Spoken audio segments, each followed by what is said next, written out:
Hey everybody, welcome back to Tim Travels. I'm Terry, your host. I just noticed my face is really red. All I did was I parked here in Eden, Ohio at the Loves, and I walked in and got a soda. I was like, man, I didn't realize Eden was like only 1,200 miles from the surface of the sun, but must be. Yeah, I picked up in New Jersey yesterday, and on my way out to Wisconsin, then I got a pickup in Wisconsin, and I think that's going to Michigan. I can't remember. I got a couple of pre-plans.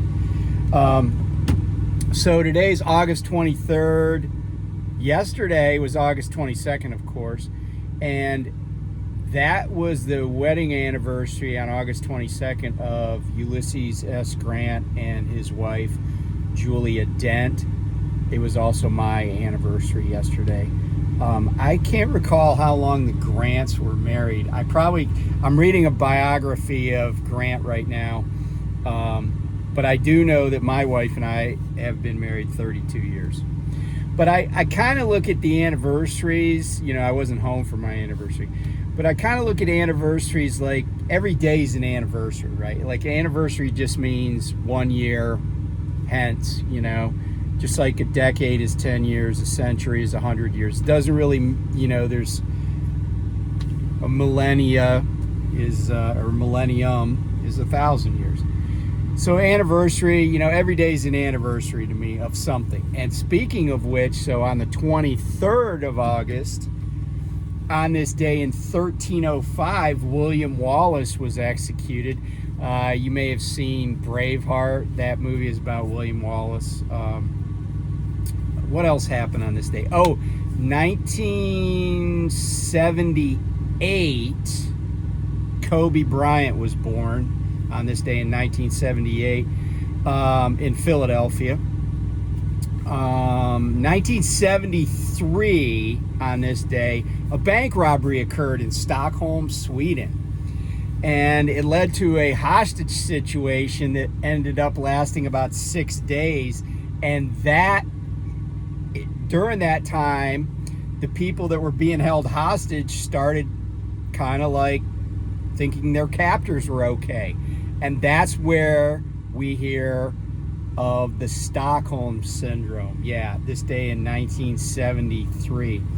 On this day in 1927, Sacco and Vanzetti were executed in Massachusetts. You know, I have opinions about the criminal justice system, and I've expressed them in the past. And Sacco and Vanzetti was a really famous case where, you know, somewhat of anti-immigrant sentiment, somewhat of anti-anarchist sentiment, because that's what Sacco and Vanzetti were anarchists. But you know, their trial was sketch, and the evidence was sketchy, and you know, but they were still put to death on this day in 1927. On this day in 1939,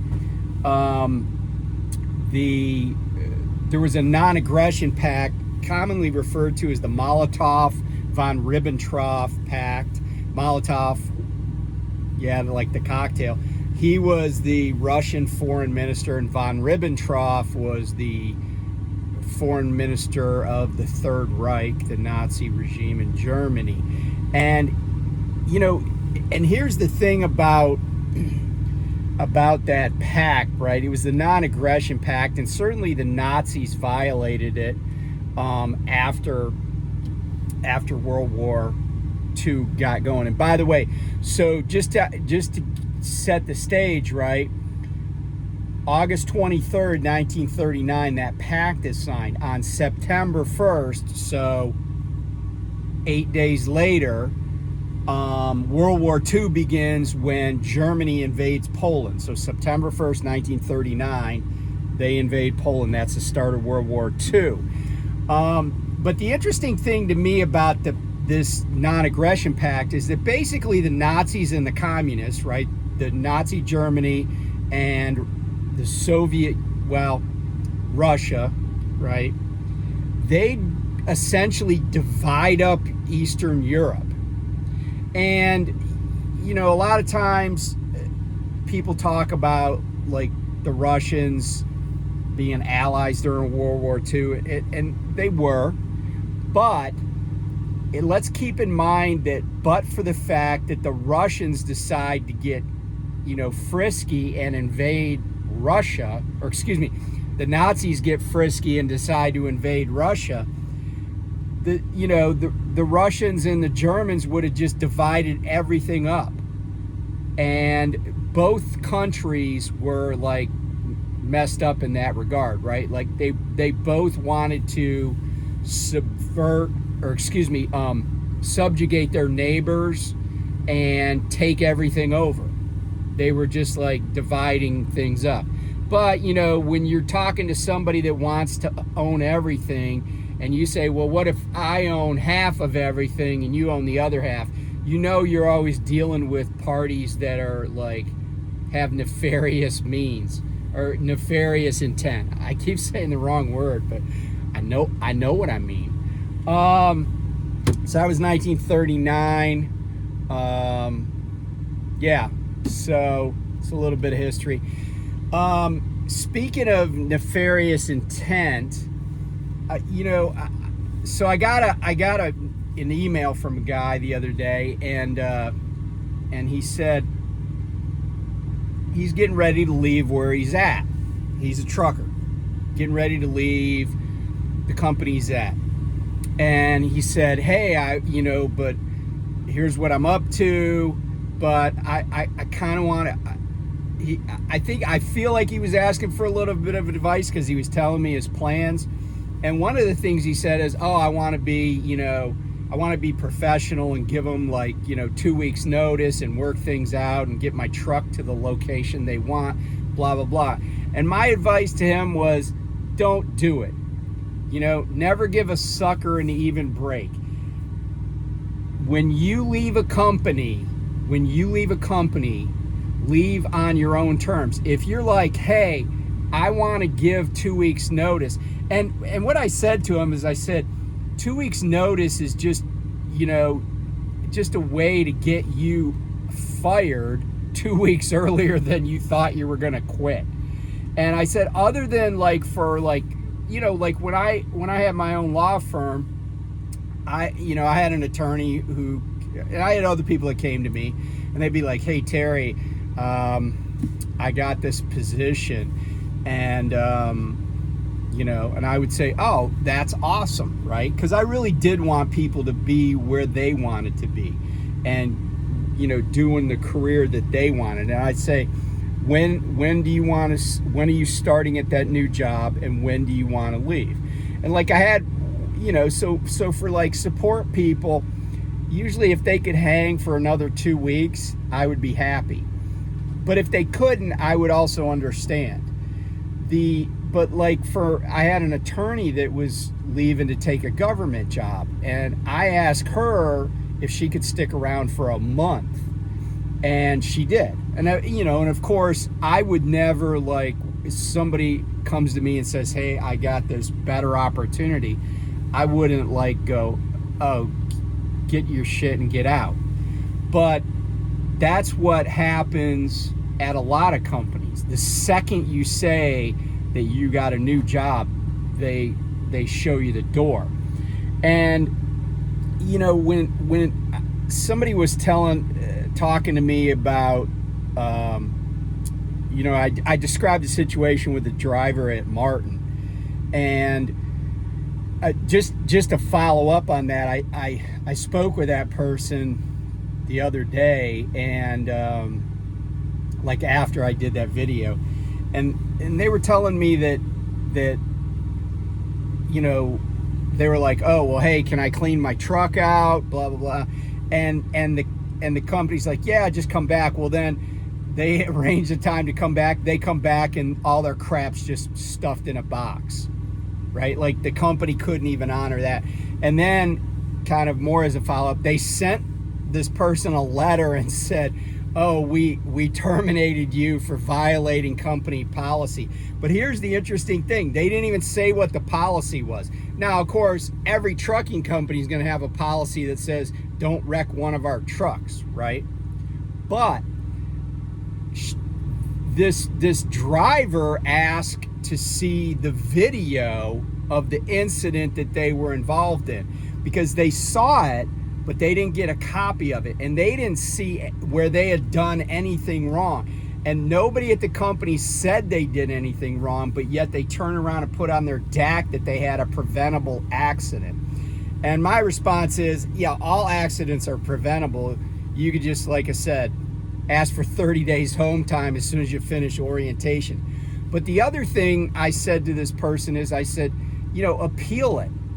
Go to DAC and say, I deny this happened. Because as my kids say, if there's no pictures, it didn't happen. So if the company doesn't want to share the video that they're using to accuse somebody of mishandling the situation, having a wreck, whatever you want to say, then screw them. Deny everything. You don't have, you have zero obligation to, sentence yourself to struggling to find a job.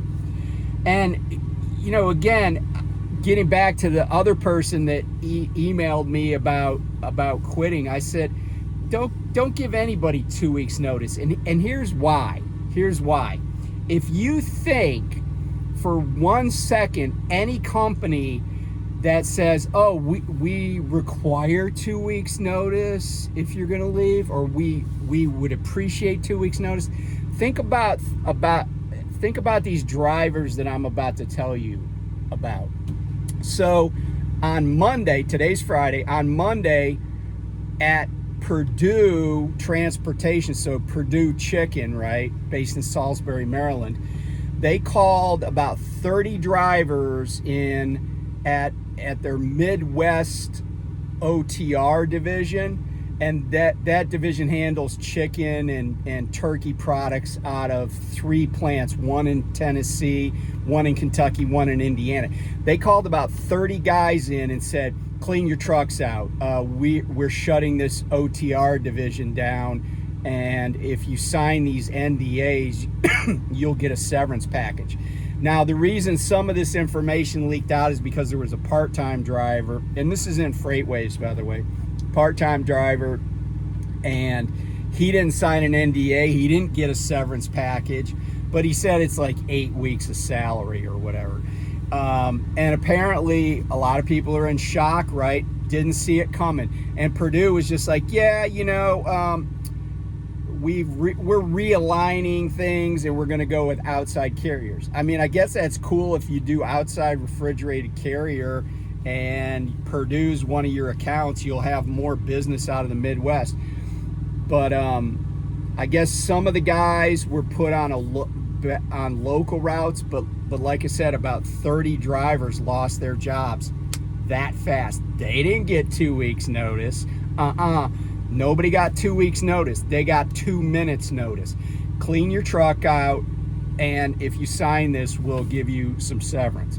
Severance is cool, but the point is that there's no loyalty. There's no loyalty. And by the way, if I was at PTI, Purdue Transportation, I would be brushing up my resume, because if they did that to that OTR division, what do you think they're going to do to their other OTR divisions in Purdue Transportation? I mean, from what I could tell in the article, they have around 400 to 500 drivers and maybe somewhere between 500 and 600 power units. So if they're doing that to those 30 OTR drivers and they're reclassifying the other people, if you work for Purdue as a truck driver, you got to know that there's a high likelihood that this isn't the last shoe to drop. It never is. And all they're doing is they're reconstituting that part of the company right now.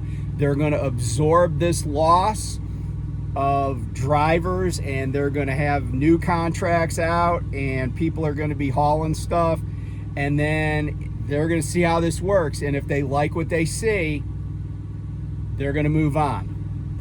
This is not the last part of this.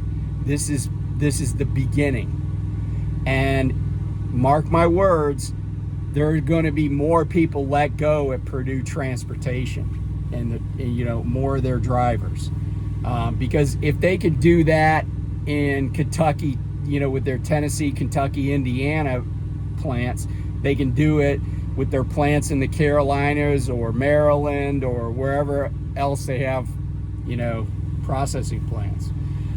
There is no loyalty. So if you're thinking about changing jobs, change away. I saw this article on CNBC's website about how Gen Z and millennials, they're just like, yeah, I'm not loyal to my job because they're not loyal to me.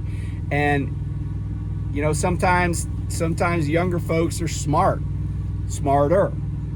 and they're like, yeah, there's nobody that's loyal to me. Why would I be loyal to them? There are no company men anymore. There are no company towns. That's a vestige of the past. And unless somebody's in a union, there's no loyalty. So, like I've said this before, job hop to your heart's content. If you can get a better deal, go somewhere else. Even if that place doesn't work out, it doesn't mean you made a bad decision, because the place you're at wasn't working for you. You move to another place, okay, maybe that's not working for you. But it's like anything else, right? Like when we were little kids, our parents would always say, okay, you don't have to eat it, but you got to try it. You try stuff, you'd be like, that's not for me.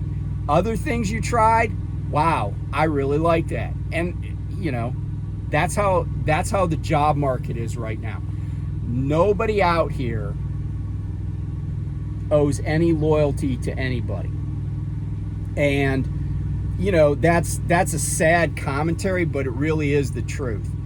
And I'm sure those drivers at Purdue, because the guy that was interviewed said, yeah, I feel bad for the full-time guys because the job paid pretty well and they had good benefits.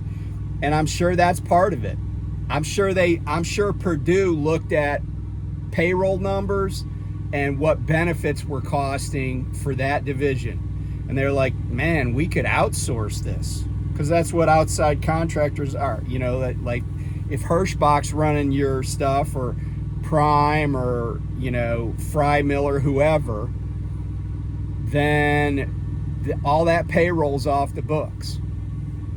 Purdue's just trying to save money, and they're outsourcing. Now, it's interesting that companies like Walmart, maybe they want to insource more work. I don't know. But what I know is that, again, not the last shoe to drop at Purdue. The writing's on the wall. So, and I'm not telling everybody that's at Purdue to quit. I'm just telling everybody that's left at Purdue that's a truck driver to know that there might be a meeting in a couple of weeks, and you're going to be showing up at home early, and your wife's going to be like, why are you here? You'd be like, well, I cleaned my truck out, I'm looking for a job. So anyway, good luck to those guys. Hopefully they can land on their feet. I mean, it's insult to injury if they got to end up taking jobs with whoever the contractor is that gets the work. But that happens in a lot of industries. They get rid of their W-2 employees, and next thing you know, those people are sleeping with the enemy, I guess you'd say. So anyway, be safe and wear sunscreen, I guess. And I'll talk to you soon. Bye.